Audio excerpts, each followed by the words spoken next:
اور چھوڑو. تو کہنے لگے سر آپ تردید تو کر دیں, اتنا بڑا الزام کہ آپ کے پاس 2 مہنگی ترین قیمتی ترین گاڑیاں, تو آپ تردید تو کر دیں. تو انہوں نے کہا کہ یار چھوڑو. تو انہوں نے تردید بھی نہیں کی. کرنل انعام الرحیم صاحب نے یہ بات کی. میرا ثاقب نثار صاحب سے خبر کے سلسلے میں اکثر و بیشتر رابطہ ہو جاتا ہے. میں نے ثاقب نثار صاحب سے رابطہ کرنے کی کوشش کی, رابطہ نہیں ہوا. تو میرا ایک فیملی سورس سے رابطہ ہوا, اور اس سورس نے کیا بتایا, انہوں نے کہا کہ ثاقب نثار صاحب نے ریٹائرمنٹ کے بعد اپنے پیسوں سے 2 قیمتی گاڑیاں خود خریدی. 2 قیمتی گاڑیاں. ایک گاڑی انہوں نے خریدی فارچونر, اور ایک گاڑی انہوں نے خریدی آڈی. 2 گاڑیاں خریدی. ایک سرکاری گاڑی ان کے پاس تھی جو ان کو ملی, یعنی اس کا ایک طریقہ ہوتا ہے سرکاری گاڑی حاصل کرنے کا کہ اس کی کچھ قیمت وغیرہ ہوتی ہے, کچھ چیزیں ہوتی ہیں, اس کے بعد وہ ملتی ہے. تو وہ کہتے ہیں کہ فیملی سورس کہ 2 گاڑیاں یہ خریدی گئی ثاقب نثار صاحب کی جانب سے, آڈی اور فارچونر.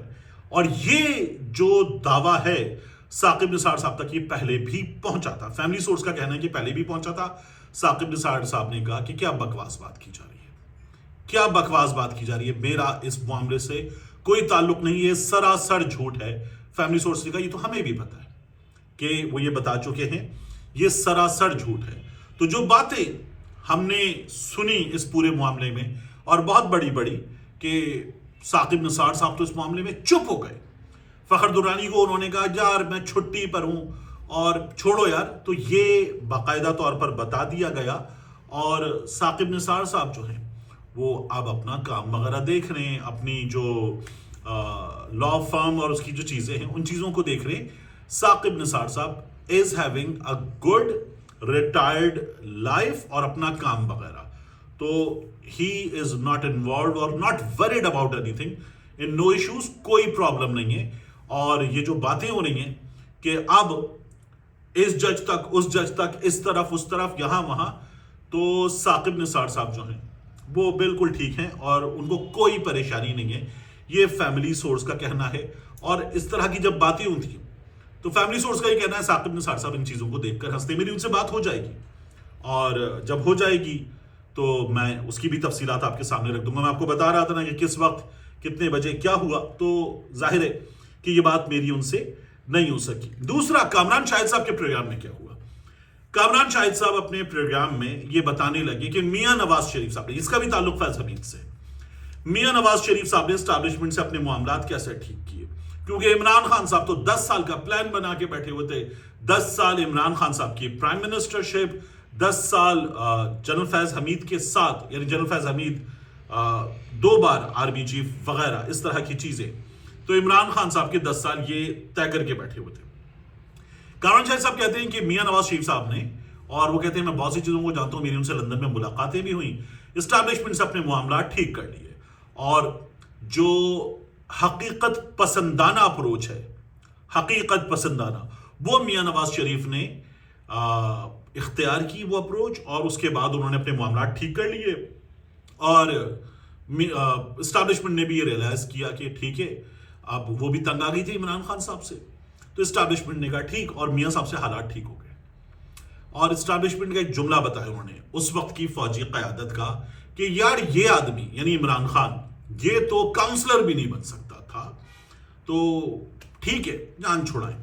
اب میرا یہ سوال ہے, کامران شاہد صاحب جس فوجی سورس کو بھی, جس اسٹیبلشمنٹ سورس کو بھی کوٹ کر کے یہ بات کر رہے ہیں کہ عمران خان تو کاؤنسلر بھی نہیں بن سکتا تھا, میں آپ کو بتاؤں کہ اہم ترین لوگوں سے, اسٹیبلشمنٹ کے اہم ترین لوگوں سے گزشتہ کچھ عرصے میں رابطے ہوئے ہیں, تو ان کا یہ صاف لفظوں میں کہنا ہے کہ ہم نے عمران خان کی جماعت کی مدد اس لیے کی کہ میاں نواز شریف کی جماعت جو ہے وہ الیکشن ڈے مینجمنٹ بڑا اچھا جانتی ہے اور یہ دھاندلی بھی کر لیتے ہیں. تو پری الیکشن مدد کی گئی کہ جو تھا نا جنوبی پنجاب کے لوگ اور کچھ لوگ عمران خان کی جماعت کی طرف موو کر دیے, جیسے ایم کیو ایم والے موو کر دیے گئے. الیکشن ڈے پر عمران خان کی کوئی ریگنگ کر کے مدد نہیں کی گئی.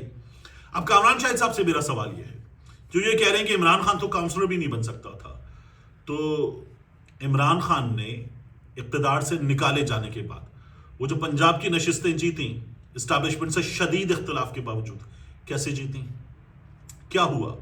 جو واپس پنجاب میں اقتدار میں آئے، نجم سیٹھی صاحب ہوں، غریدہ فاروقی صاحب جو کہتے تھے نا ہم تجزیہ کر رہے ہیں، ہم دیکھ رہے ہیں، ہمیں معلوم ہو رہا ہے، وہ جو باتیں کری تھی ٹیلی ویژن پروگرام میں بیٹھ کے، تو انہوں نے بھی کتنی سیٹیں بتائی تھی عمران خان کی جماعت کی پنجاب کے اس مارکے میں.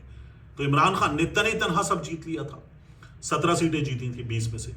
اور یہ جو پورے ملک میں عمران خان نے ریکارڈ قائم کیا تھا، جو 16 اکتوبر کا الیکشن تھا 2022 میں، کیا ہوا تھا اس میں؟ یعنی عمران خان نے وہ الیکشن کتنا بھرپور انداز میں جیتا، کیا ہم سب کو نہیں پتا؟